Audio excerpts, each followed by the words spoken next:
This is a really great question. They told me that if I got pregnant again, I had like more than 50% chance of, hold on, let me get baby Anthony. I'm tired and cranky right now. But they told me if I got pregnant, I think it was greater than 50% chance of my disease coming back. It did not come back while I was pregnant with baby Anthony, but it was a risk that I took. We wanted to have baby Anthony. We wanted to have this baby.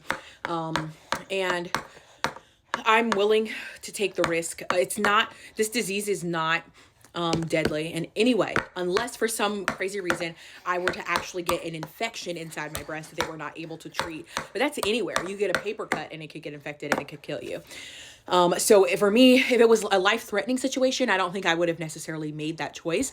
But, it's a possibility that I lose my breast. I just trusted God, and I felt like this is what we were supposed to do for our family. We were supposed to add another baby. We were supposed to add this other baby in my belly right now. And I believe children are a gift from God. So I knew that if it was going to be an issue, that God would have me if it came back. And if it didn't come back, God still had me. It didn't change anything about that. So that's why I decided to make that decision. Some people might think that it's reckless, and I bring this on myself, and that's whatever. But I'm not going to make any decision that, me being pregnant and if this disease is technically back, it does not put my baby at any greater risk or anything like that. So it's not like I'm doing something intentionally and now going to have like a worse pregnancy because of it. It doesn't affect my pregnancy at all. They do think that it potentially affected my ability to breastfeed. It felt as though my milk came in, it would just not let down. Could that be because of the breast disease?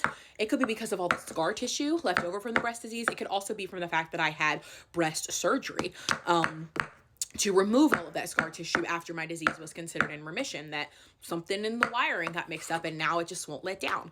But that's not the end of the world and not a reason for me to not have another baby. And I love Anthony. So if we want to have another baby, even after this one, it's not something that will cause me not to have another baby. It is, though, at the height of my disease, it is the worst pain that I've ever experienced in my life.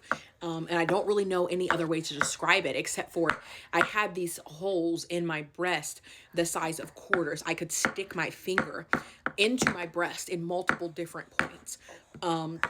So just imagine what that feels like. And anytime you move your arm, you reach out to type, you go to cook, you go to chop, brush your hair, wash your hair. Like, this is why I go somewhere and get my hair done, because I wasn't able to wash my hair.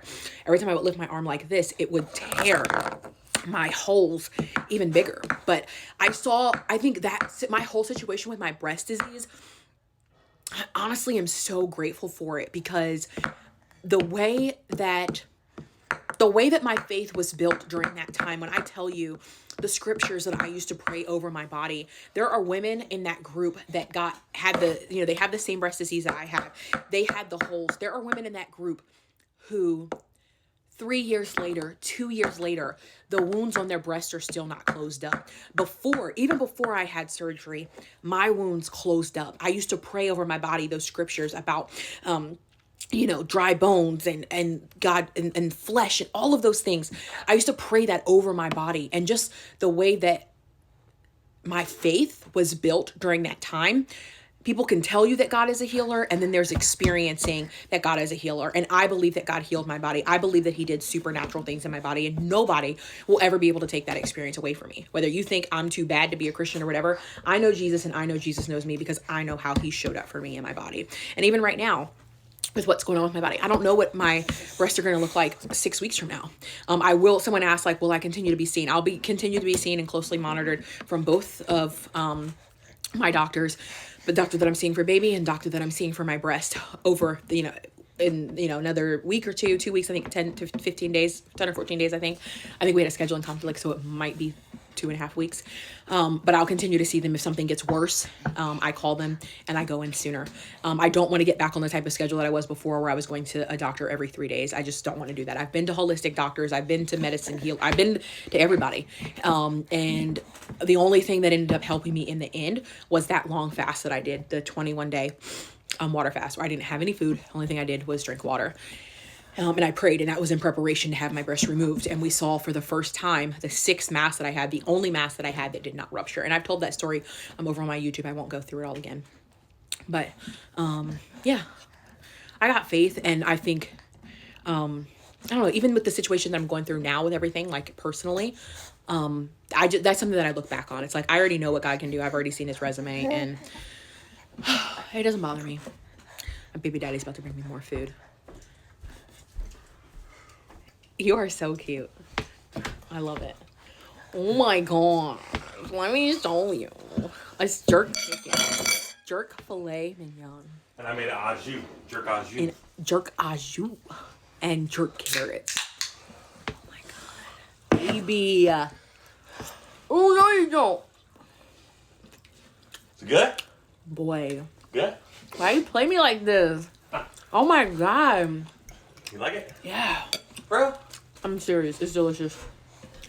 Good. We got lots of leftovers. This steak. Yeah, it's good, isn't it? Penny said she didn't want any steak, and then she took a bite. She said, actually, I will take my steak. I will. She said, I will take my steak. This is amazing. Alright, I'm coming, Pete. Oh my god.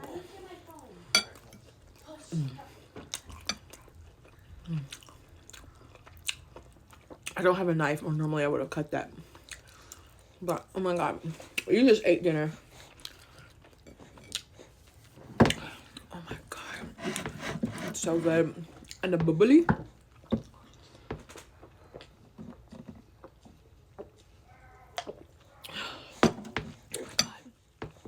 I swear, he be trying to get me pregnant. Again. These carrots.